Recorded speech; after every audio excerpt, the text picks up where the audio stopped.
Hey guys, welcome back. So in this video, we shall start the next chapter, that's chapter 5, which deals with multivariate probability distributions. So until now, we were looking at single variables. In this chapter, we'll look at multiple variables at the same time. So why do we care about why do we care about multivariate distributions or looking at multiple variables, right? So far we assumed, so suppose you're conducting an experiment and in our univariate setup so far we were looking at a single variable. So that means we can only look at a single characteristic, say x, of that experiment, right? So maybe this x can be the number on the face of a die when you roll a die. It can be a height of a person or a weight of a person, but only one thing at a time, right?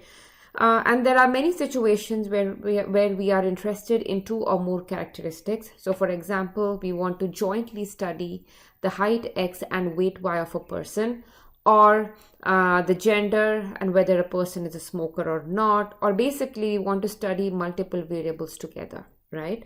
And this leads us to multivariate random variables. So we'll start by looking at bivariate variables. So bivariate or bivariate distributions. So that means that we will look at two variables at a time. So whatever we study in the context of two variables, you can extend or you can expand it to a p number or 10, 20, as many variables as you want in the same way. So if you understand the bivariate scenario properly, then you won't have an issue handling other or higher order or larger number of variables at the same time, right? So we'll look at the bivariate distribution.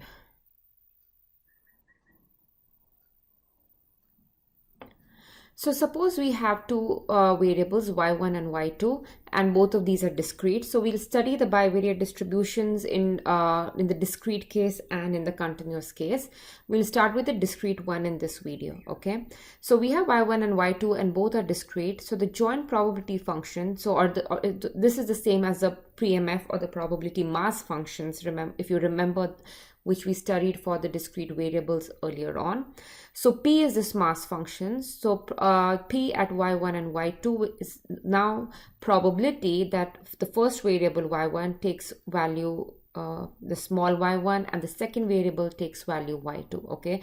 So we're looking at these two joint probabilities, right? So earlier we had probability of y1 would be just probability that the variable y1 takes value y1, right? So now instead of just single variable, we're looking at two of them or both their probabilities at the same time.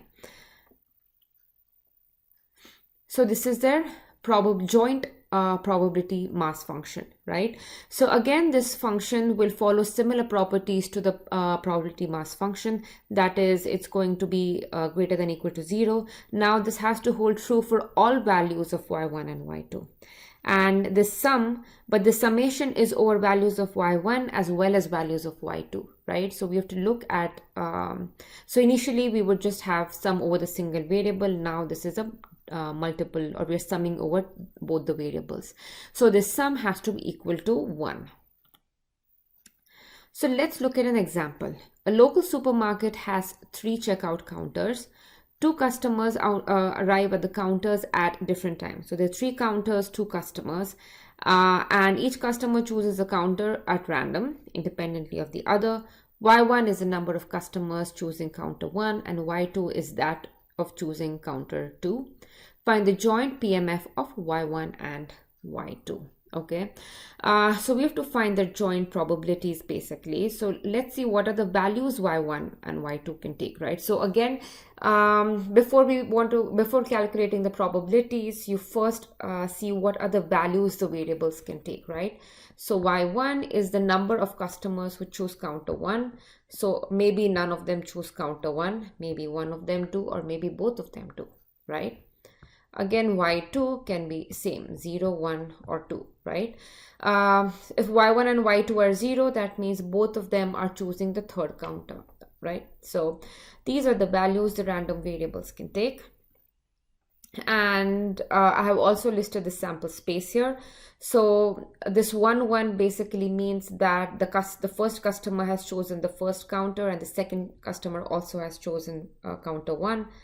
2 3 means that the first customer has chosen counter 2 and the second one has chosen counter 3, right? So this here is your entire sample space. It has, I think, about 9 points. So now we want to find the joint PMF. Okay, so that means you want to find probabilities that y1 is some number and y2 is some number, and we want to basically find these probabilities for all possible combinations of 0, 1 and 2. Okay, so it's the easiest to arrange this in a table. Okay, so y1 takes values 0, 1 and 2, that's these, and these are the values of y2. And now for each of these combinations we need to find the probabilities, right? So probability that y1 is, so this is y1 is 0 and y2 is 0. That means both of them have chosen the third counter, so that's this one outcome, right? So 1 by 9. So let's see this middle one, right? So this is the probability that one of them has chosen the first counter and no one has chosen the second counter. So one of them has chosen the first counter. Maybe I'll change the color. So one of them has chosen the first counter. So this is the possibility, right? That's the first customer has chosen the first counter. Second one has chosen the third one, or the reverse, right? These are the only two possibilities. So the probability of this is 2 by 9, right? 2 out of 9. And y2 is equal to, so y2 is 2 and y1 is 1. So this is not possible because we have only two customers, right? It's not possible that two of them choose the second counter and one of them choose the first counter, right? Because we have only two customers. So therefore this probability is 0. And similarly, these two are also 0 because these are just not possible. So here is another example, okay? So 2 beads are selected at random without replacement from a bowl containing 4 blue, 1 red and 2 black. X is the number of red beads and Y is the number of black beads. Find the joint PMF. So again, X is the number of red beads and we are selecting 2 of them, right? But there's only 1 red bead, so the number of selected red beads can be either 0 or 1. Y is the number of black beads, so it can be either 0, 1 or 2. And now we need to find probabilities for all of these combinations, right? So 0, 0, 0, 1, 0, 2, and then this and this, right? So we need to find probabilities for all of these combinations. So let's see. So probability, so maybe it would be helpful to write the number of beads. So we have 4 blue, 1 red and 2 black. 4 blue, 1 red and 2 black beads, okay? And X is the number of red beads and Y is the number of black beads, right? Yep. Okay, so X is equal to 0 and Y is equal to 0. That means both of the beads have to be blue and there are 4 blue, therefore 4 choose 2 out of, so in total so we have 7 beads and there are 7 choose 2 ways to choose 2 beads out of 7. So divided by this. So X is equal to 0 and Y is equal to 1. That means, so remember we're choosing 2 beads. So one of them is black. So the other one has to be blue. So therefore 4 choose 1 and 2 choose 1. 1 black, 1 blue divided by 7 choose 2 and so on and so forth. So either you can arrange these probabilities in a table. It's easier to read them, or you can leave them as like this as well, right? But the point is we need to find probabilities for each of these combinations. And I've arranged it in the table here. So let's see, probability that X is 1 and Y is 2 is not possible, right? Because again, we're choosing only 2 beads, right? So, so therefore this probability is 0. So in the table, you want to fill out all of these values, right? So even though we didn't calculate probability that X is 1 and Y is 2, right? X is 1 and Y is 2. We didn't calculate it here, but if you're writing it in a table, you want to fill out all of these cells. So you just put in a 0 because this event is not possible. So next we look at the cumulative distribution function, right? But the joint version, right? So y1 and y2 are 2 random variables, and now the bivariate distribution function. This is the bivariate CDF, so it has 2 arguments. Now f at y1 and y2 is probability that y1 is less than equal to y1 and the second variable is less than equal to y2, right? So if I write this as f of a and b, this is probability that the first variable is less than equal to a and the second variable is less than equal to b.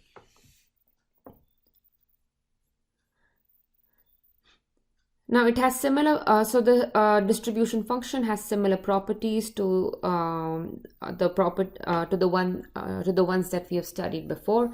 So if any of the variables go to minus infinity, the CDF is going to be 0, and if both of them go to infinity, then this CDF is going to converge to 1, right? So what this means. So this is just a little bit lazy math here. What this means is f of xn, or let's write this, x and y is equal, so limit is equal to 1 as x goes to infinity and y goes to infinity, right? So this is just a short way of expressing this limit. So let's take a look at an example. So I have this joint distribution table here, and we need to find CDF at 0.5 and 1, and x is 1 and y is 1, right? These two CDFs. So let's take a look at the first one. So remember, we're looking at x less than equal to and x and y less than equal to small y, right? So x at 0.5, that means we're interested in values where x is less than equal to 0.5 and y less than equal to 1, right? So x less than 0.5 means x is going to be 0. There's no other value x can take. Y is less than equal to 1 means y is equal to 0. Y is equal to 1. So we need to basically sum probabilities over all of these combinations, right? So remember, probability x less than equal to let me not use x, y less than equal to 1 is probability. So we took sum of this, right? Y is equal to 0 plus y is equal to 1, right? So now we're just going to do a bivariate version of this summation, right? So we're going to sum over, instead of just summing over x alone and y alone, we're going to sum over all of these combinations. So we're going to look at probability x is equal to 0, y is equal to 0 plus x is equal to 0, y is equal to 1 plus I think that's about it. Only 2 combinations.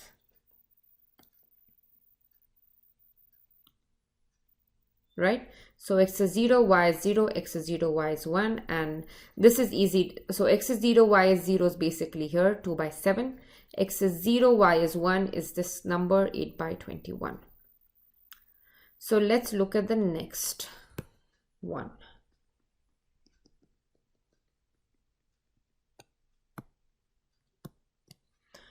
So in the next one, you want x is 1 and y is 1, right? So x is less than equal to 1 means x can take values 0 or 1. Y less than equal to 1, that means y can be 0 or 1. So now we need to look at all of these combinations. So x is equal to 0, y is 0, x is 0, y is 1. Then you switch x. So it's a good idea to do this systematically, right? You fix one of the variables, vary the other, go through all of the values of the other variables. Then we'll change the value of x to 1 and go through all of the y values is equal to 1, right? So we do so we add up these 4 terms, and this will be, this sums to 20 by 21.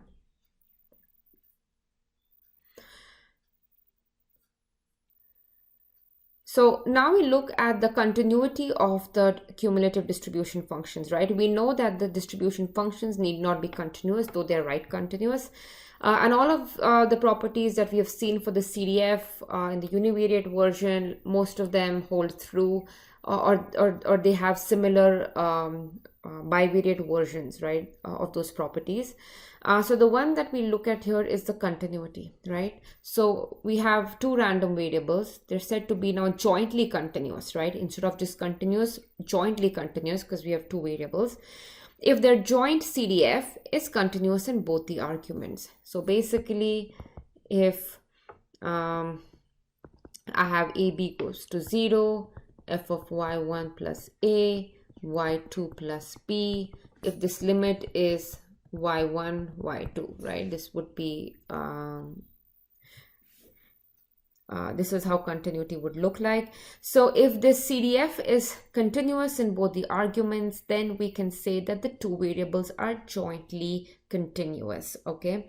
So this basically allows us to study, or this sets up the stage for the next topic, which is the continuous version of this bivariate distribution. So in the next video, we shall study variables that are jointly continuous, and we look at their bivariate distributions. So that's all for this video. Bye.